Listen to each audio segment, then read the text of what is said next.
I recorded this sound in between the lecture while I was teaching my students about cracking IELTS. Also, I was forgotten about the mic, so I am guessing those who are watching this video are ignoring the limitations. Also, if you want to join my classes of IELTS, then please do call 9914789567.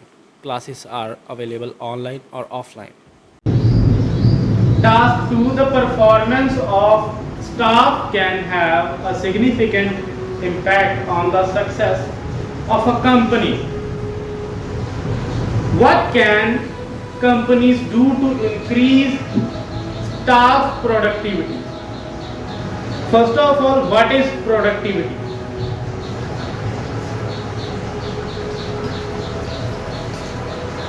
Can anybody tell what is productivity?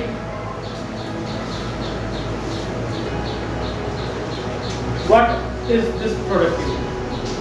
Productivity ਹੁੰਦੀ ਹੈ ਕੋਈ ਵੀ ਕੰਮ ਕਰਨ ਦੀ capacity. Like ਇੱਕ ਬੰਦਾ 1 ਘੰਟੇ ਦੇ ਵਿੱਚ ਇੱਕ ਐਸੇ ਲਿਖ ਰਿਹਾ ਤੇ ਸੇਮ ਇੱਕ ਬੰਦਾ ਵੀ ਹੈ ਨਾ ਸੇਮ ਟਾਈਮ ਦੇ ਵਿੱਚ ਕੋਈ ਹੋਰ ਬੰਦਾ 10 ਐਸੇ ਲਿਖ ਰਿਹਾ ਤੇ ਜਿਹੜਾ 10 ਐਸੇ ਲਿਖ ਰਿਹਾ ਉਹਦੀ ਪ੍ਰੋਡਕਟਿਵਿਟੀ ਜ਼ਿਆਦਾ ਹੋ। ठीक है पहले ना ये होंगी प्रोडक्टिविटी। टॉपिक दोबारा समझाना कि the performance of staff can have a significant impact on the success of a company. कहते भी कोई भी जो कंपनी सक्सैसफुल होंगी आ ठीक है तो ਉਹਦੀ सक्सैस ਦੇ ਸਾਰੇ ਪਾਥ ਦੇ ਵਿੱਚ ਕਿ ਜਿਹੜੀ ਕੰਪਨੀ ਕੋਈ ਵੀ सक्सैसफुल ਹੋਈ ਆ ਉਹਦੇ ਪਿੱਛੇ ਹੱਥ ਉਹਨਾਂ ਦੇ ਇੱਕ ਸਟਾਫ ਦੀ ਪਰਫਾਰਮੈਂਸ ਦਾ ਹੁੰਦਾ ਕਿ ਉਹਨਾਂ ਦੇ ਸਟਾਫ ਨੇ ਬਹੁਤ ਜ਼ਿਆਦਾ ਮਿਹਨਤ ਕੀਤੀ ਤਾਂ ਇੱਕ ਕੰਪਨੀ ਸਕਸੈਸਫੁਲ ਹੋਈ ਆ। ਮੰਨੋ ਜੇ ਕਿਸੇ ਕੰਪਨੀ ਨੇ ਸਕਸੈਸਫੁਲ ਹੋਣਾ ਤੇ ਉਹਦਾ ਟਾਰਗੇਟ ਆ ਕਿ ਮੈਂ ਸਕਸੈਸਫੁਲ ਤਾਂ ਹੋਊਂਗੀ ਕਿ ਜੇ ਮੈਂ ਆਪਣੇ ਪ੍ਰੋਡਕਟ ਦੀ ਲਿਮਿਟ 10000 ਕਰੂੰਗੀ ਕਿ ਮੈਂ ਇੱਕ ਦਿਨ 'ਚ 10000 ਪ੍ਰੋਡਕਟ ਬਣਾ ਸਕਾਂ ਤੇ ਜਿਹੜੇ ਉਹਦੇ ਬੰਦੇ ਨੇ ਅੱਗੇ EMPLOYE ਰੱਖੇ ਨੇ ਸਟਾਫ ਰੱਖਿਆ ਉਹ ਬਹੁਤ ਜ਼ਿਆਦਾ ਮਿਹਨਤ ਕਰਦੇ ਆ ਬਹੁਤ ਜ਼ਿਆਦਾ ਪ੍ਰੋਡਕਟਿਵਿਟੀ ਉਹਨਾਂ ਦਿਖਾਈ ਤੇ ਇੱਕ ਦਿਨ ਦੇ ਵਿੱਚ ਉਹਨਾਂ ਨੇ 15000 ਬਣਾਦੇ ਪ੍ਰੋਡਕਟ ਜਿੱਥੇ 10000 ਚਾਹੀਦੇ ਸੀ। ਹੁਣ ਕੰਪਨੀ ਕੀ ਸਕਸੈਸਫੁਲ ਹੋ ਜੂਗੀ ਹੁਣ ਕੰਪਨੀ ਤੇ ਸਿੱਧਾ ਹੱਥ ਕਿਹਦਾ ਵਾ ਕੰਪਨੀ ਦੀ ਸਕਸੈਸ ਦੇ ਵਿੱਚ ਲੋਕਾਂ ਦਾ ਸਟਾਫ ਦਾ ਠੀਕ ਹੈ। ਇਸ ਤਰੀਕੇ ਦੇ ਨਾਲ ਕਹਿੰਦੇ ਆ ਕਿ performance of staff can have a significant impact on the success of a company. ठीक है बिग कंपनी की सक्सेस के उत्ते एक स्टाफ का सब तो बड़ा रोल होंगे। हुण आपां इहदे विच किद्दां टास्क करना ये देखिए जरा। आपां सब तो पहले 2 BP बनावांगे अपने इहदे विच टोटल साडा करिकुलम की होगा। साडा टोटल करिकुलम होगा कि एक इंट्रोडक्शन बनानी है 2 BP बनाने ते चौथे नंबर के उत्ते अपना एक रिजल्ट बना के दी समाप्ति कर देनी है। ध्यान नाल सुनो जरा कि जिहड़ी इंट्रोडक्शन होगी आप इंट्रोडक्शन किद्दां दा बनाउणा मैं तुहानूं पंजाबी दे विच दसूंगा इंग्लिश दे विच तुसीं अपने आप बनाउणा वा ठीक है। सुणो पंजाबी दे विच जिहड़ी इंट्रोडक्शन हो ओहदे विच किहड़ी इनफॉर्मेशन आपां पुट करनी है। सब तो पहले नंबर ते तां आपां इंट्रोडक्शन दे विच पावांगे कि अजकल हरेक कंपनी सक्सैस चाहती है तो सक्सैस तां ही मिल सकती है जे इंप्लॉइज वधिया ने जानी स्टाफ वधिया ने ठीक है। तो क्योंकि वधिया प्रोडक्टिव स्टाफ ही एक कंपनी नूं सक्सैस दवा सकता ठीक है। तो उन्होंने वो स्टाफ की जो प्रोडक्टिविटी होगी जानी मैं क्या ना कि एक प्रोडक्टिव स्टाफ ही कंपनी को सक्सैस दवा सकता। तो हम जो ऐसे असी लिखांगे अगले बीनीत पैराग्राफ के विच ये चीज़ डिस्कस की जाऊगी कि किसी भी कंपनी के स्टाफ को प्रोडक्टिव किवें बनाया जा सकता भी किसी भी कंपनी का स्टाफ को प्रोडक्टिव किवें बनाया जा सकता ठीक है। यह जी तुसीं अपनी इंट्रोडक्शन लिखोगे। हुण सब तो पहले तो आपां एक ये भी चीज़ देखनी चाहिए है कि ना प्रोडक्टिविटी काफ़ी जरूरी है बिकॉज कोई एक बंदा हो सकता कि अपनी स्किल बहुत वधिया हो सकता। मनो मैनू राइटिंग बहुत वधिया आउंदी आ ਬਟ ਮੈਂ ਕਿਸੇ ਨੂੰ ਸਿਖਾ ਹੀ ਨਹੀਂ ਰਿਹਾ ਹੈਗਾ ਜੇ। ਮੈਂ ਇੱਕ ਅੱਧੇ ਨੂੰ ਸਿਖਾ ਰਿਹਾ ਜਿੱਥੇ ਮੈਂ 20 ਨੂੰ ਸਿਖਾ ਸਕਦਾ ਵਾਂ, ਮੈਂ ਇੱਕ ਅੱਧੇ ਨੂੰ ਸਿਖਾ ਰਿਹਾ ਜਿਹੜੀ ਮੈਂ ਪ੍ਰੋਡਕਟਿਵ ਨਹੀਂ ਹੈਗਾ। ਹੁਣ ਜੇ ਮੈਂ 20 ਨੂੰ ਸਿਖਾਉਣਾ ਸਟਾਰਟ ਕਰੂੰ ਤਾਂ ਜਿਹੜੇ ਜਿਹਦੇ ਅੰਡਰ ਮੈਂ ਕੰਮ ਕਰ ਰਿਹਾ ਹਾਂ, ਜੇ ਮੈਂ ਆਪ ਵੀ ਕੰਮ ਕਰ ਰਿਹਾ, ਆਪਣਾ ਸਿੰਗਲੀ ਵੀ ਕੰਮ ਕਰ ਰਿਹਾ, ਤਾਂ ਮੈਂ ਜ਼ਿਆਦਾ ਸਕਸੈਸਫੁਲ ਹੋਊਂਗਾ ਕਿਉਂਕਿ ਮੈਂ 20 ਲੋਕਾਂ ਨੂੰ ਇੱਕ ਟਾਈਮ ਤੇ ਸਿਖਾ ਰਿਹਾ। ਜਿੱਥੇ ਮੈਨੂੰ ਇੱਕ ਤੋਂ ਸਿਖਾਏ ਤੋਂ ਅਰਨਿੰਗ ਹੋਣੀ ਹੋ, ਜੇ ਮੈਂ 20 ਤੋਂ ਇੱਕ ਟਾਈਮ ਤੇ ਅਰਨਿੰਗ ਕਰ ਸਕਦਾ, ਆਪਣੀ 20 ਗੁਣਾ ਪ੍ਰੋਡਕਟਿਵ ਹੋ ਸਕਦਾ ਮੈਂ। ਇਸ ਕਰਕੇ ਪ੍ਰੋਡਕਟਿਵਿਟੀ ਜ਼ਰੂਰੀ ਆ।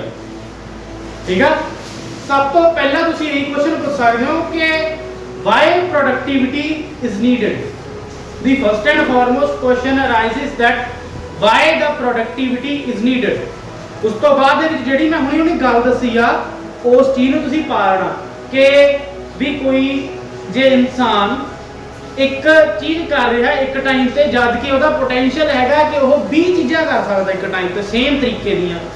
ਇੱਕ ਸਟੂਡੈਂਟ ਨੂੰ ਟੀਚ ਕਰਨ ਦੇ ਮੰਨੋ ਜੇ ਉਹ $1000 ਲੈ ਰਿਹਾ ਤਾਂ 20 ਸਟੂਡੈਂਟ ਨੂੰ ਇੱਕੋ ਟਾਈਮ ਤੇ ਟੀਚ ਕਰ ਸਕਦਾ ਵਾ, ਬਟ ਉਹ ਕਰ ਨਹੀਂ ਰਿਹਾ ਕਿਉਂਕਿ ਲੈਸ ਪ੍ਰੋਡਕਟਿਵਿਟੀ ਦੇ ਕਰਕੇ। ਹੁਣ ਜਿਹਦੇ ਅੰਦਰ ਪ੍ਰੋਡਕਟਿਵਿਟੀ ਜ਼ਿਆਦਾ ਵਾ ਤੇ ਉਹ ਇੱਕ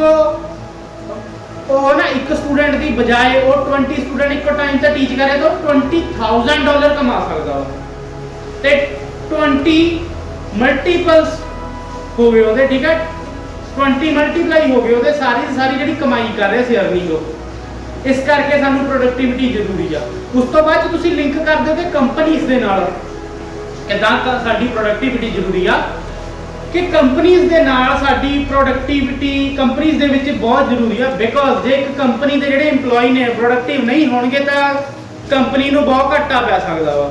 ਲਾਈਕ ਜੇ ਉਹ ਡੈਡਲਾਈਨ ਕੰਪਲੀਟ ਨਹੀਂ ਕਰ ਸਕਦੇ, ਡੈਡਲਾਈਨ ਕਵਰ ਨਹੀਂ ਕਰ ਸਕਦੇ, ਵੀ ਇੱਕ ਕੰਪਨੀ ਨੇ ਆਪਣੇ ਸਾਰੇ ਦੇ ਸਾਰੇ ਹੈ ਨਾ ਕੰਟਰੈਕਟ ਖਤਮ ਕਰਨੇ 1 ਮਹੀਨੇ ਦੇ ਵਿੱਚ। ਹੁਣ ਜੇ ਜਿਹੜੇ ਅੰਦਰ EMPLOYE ਨੇ 2 ਮਹੀਨੇ ਦਾ ਟਾਈਮ ਲੈ ਰਹੇ ਨੇ ਤਾਂ ਕੰਪਨੀ ਨੂੰ 50% ਲਾਸ ਝੱਲਣਾ ਪੈ ਸਕਦਾ ਵਾ। ਇਸ ਕਰਕੇ ਕੰਪਨੀ ਦੇ ਸਟਾਫ ਦੇ ਵਿੱਚ ਪ੍ਰੋਡਕਟਿਵਿਟੀ ਬਹੁਤ ਜ਼ਰੂਰੀ ਆ। ਸਭ ਤੋਂ ਪਹਿਲਾਂ ਤੁਸੀਂ ਟੌਪਿਕ ਦੱਸਣਾ ਹੁੰਦਾ ਕਿ ਵਾਈ ਕੀ ਟੌਪਿਕ ਆ ਤੇ ਕਿਉਂ ਚੱਲ ਰਹੀ ਹੈ ਚੀਜ਼, ਜ਼ਰੂਰੀ ਕਿਉਂ। ਉਸ ਤੋਂ ਬਾਅਦ ਟੌਪਿਕ ਨੂੰ ਸਟਾਰਟ ਕਰਨਾ ਹੁੰਦਾ ਆਪਾਂ। ਠੀਕ ਆ, ਆਪਾਂ ਪਹਿਲੇ BP ਦੇ ਵਿੱਚ ਟੋਟਲ ਦੇ ਵਿੱਚ ਆਹੀ ਦੱਸ ਦੇਣਾ ਕਿ ਪ੍ਰੋਡਕਟਿਵਿਟੀ ਕਿਉਂ ਜ਼ਰੂਰੀ ਹੈ। ਜਿਹੜਾ ਸੈਕੰਡ BP ਹੋਊਗਾ ਉਹਨੂੰ ਆਪਾਂ ਇਨ ਐਡੀਸ਼ਨ ਟੂ ਲਾਵਾਂਗੇ ਕਿ in addition to first BP ਦਾ ਆਪਾਂ ਨੂੰ ਪਤਾ ਲੱਗ ਗਿਆ ਜਿਹੜਾ ਕੁਐਸਚਨ ਪੁੱਛਿਆ ਸੀਗਾ ਤੇ ਕੁਐਸਚਨ ਦਾ ਆਨਸਰ ਵੀ ਆਪਾਂ ਦੇਤਾ। ਹੁਣ ਜਿਹੜਾ ਸੈਕੰਡ BP ਆ, ਸੈਕੰਡ BP ਦੇ ਵਿੱਚ ਆਪਾਂ ਇਨ ਐਡੀਸ਼ਨ ਟੂ ਲਾਇਆ ਕਿਉਂਕਿ ਗੱਲ ਸੇਮ ਹੋ ਰਹੀ ਆ, ਹਲਕੀ ਜਿਹੀ ਚੇਂਜ ਹੋ। ਹੁਣ ਜਿਹੜੀ ਸੈਕੰਡ BP ਆ, ਸੈਕੰਡ BP ਦੇ ਵਿੱਚ ਆਪਾਂ ਲਾਵਾਂਗੇ what can companies do to increase the staff productivity। ਉੱਪਰ ਆਪਾਂ ਗੱਲ ਕੀਤੀ ਕਿ ਸਟਾਫ ਦੀ ਪ੍ਰੋਡਕਟਿਵਿਟੀ ਜ਼ਰੂਰੀ ਹੈ, ਥੱਲੇ ਆਪਾਂ ਗੱਲ ਕਰਦੇ ਨੇ ਕਿ ਕਿਵੇਂ ਹੋ ਸਕਦੀ ਆ।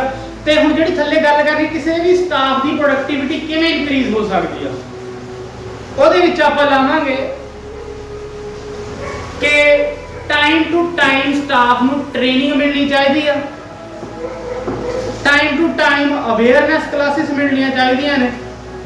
ਠੀਕ ਆ, ਤੀਜੇ ਨੰਬਰ ਉੱਤੇ ਸਟਾਫ ਜਿਹੜਾ ਵੀ ਅਪਾਇੰਟ ਹੋ ਰਿਹਾ ਵਾ ਉਹ ਇੱਕ ਏਜ ਲਿਮਿਟ ਦੇ ਵਿੱਚ ਹੀ ਅਪਾਇੰਟ ਹੋਣਾ ਚਾਹੀਦਾ। Old age people mostly productive ਨਹੀਂ ਹੁੰਦੇ ਹੈਗੇ ਬਿਕੋਜ਼ ਆਫ ਏਜ ਇਫੈਕਟ। ਅਤੇ ਹੋਰ ਆਪਾਂ ਇਹਦੇ ਵਿੱਚ ਕੀ ਕਹਿ ਸਕਦੇ ਹਾਂ ਕਿ ਜਿਹੜੀ ਪ੍ਰੋਡਕਟਿਵਿਟੀ ਘੱਟ ਆ ਉਹਦਾ ਇਹ ਕਾਰਨ ਵੀ ਹੋ ਸਕਦਾ ਕਿ ਜਿਹੜਾ ਅੱਗੇ ਬੰਦਾ ਸੀ ਅਪਾਇੰਟ ਕੀਤਾ ਉਹ ਸਿਰਫ ਸਾਡੇ ਨਾਲ ਪੈਸੇ ਕਰਕੇ ਅਪਾਇੰਟ ਹੋਇਆ ਵੀ ਨੌਲੇਜ ਲਈ ਨਹੀਂ ਅਪਾਇੰਟ ਹੋਇਆ ਬੰਦਾ ਸਿਰਫ ਪੈਸੇ ਲਈ ਅਪਾਇੰਟ ਹੋਇਆ। ਉਹਨੇ ਸਿਰਫ ਆਉਣਾ ਪੈਸਾ ਕਮਾਉਣਾ, ਉਹਨੇ ਇਹ ਥਿੰਕਿੰਗ ਮਾਈਂਡਸੈਟ ਪਾਇਆ ਕਿ ਵੀ ਪੈਸਾ ਉਹਨੂੰ ਵੀ ਉਨਾ ਹੀ ਮਿਲ ਜਾਣਾ ਜਿਹੜਾ ਕੰਮ ਕਰ ਰਿਹਾ, ਜਿਹੜਾ ਨਹੀਂ ਕੰਮ ਕਰ ਰਿਹਾ ਉਹਨੂੰ ਵੀ ਉਨਾ ਹੀ ਪੈਸਾ ਮਿਲ ਜਾਣਾ। ਤੇ ਉਹਦੀ ਇਹੀ ਥਿੰਕਿੰਗ ਨੂੰ ਚੱਕਣਾ ਪੈਣਾ ਵਾ ਜਾਂ ਐਸੇ EMPLOYEES ਨੂੰ ਕੱਢ ਕੇ ਇਹਨਾਂ ਦੀ ਥਾਂ ਤੇ ਨਵੇਂ EMPLOYEE ਹਾਇਰ ਕਰਨੇ ਪੈਣੇ ਆ।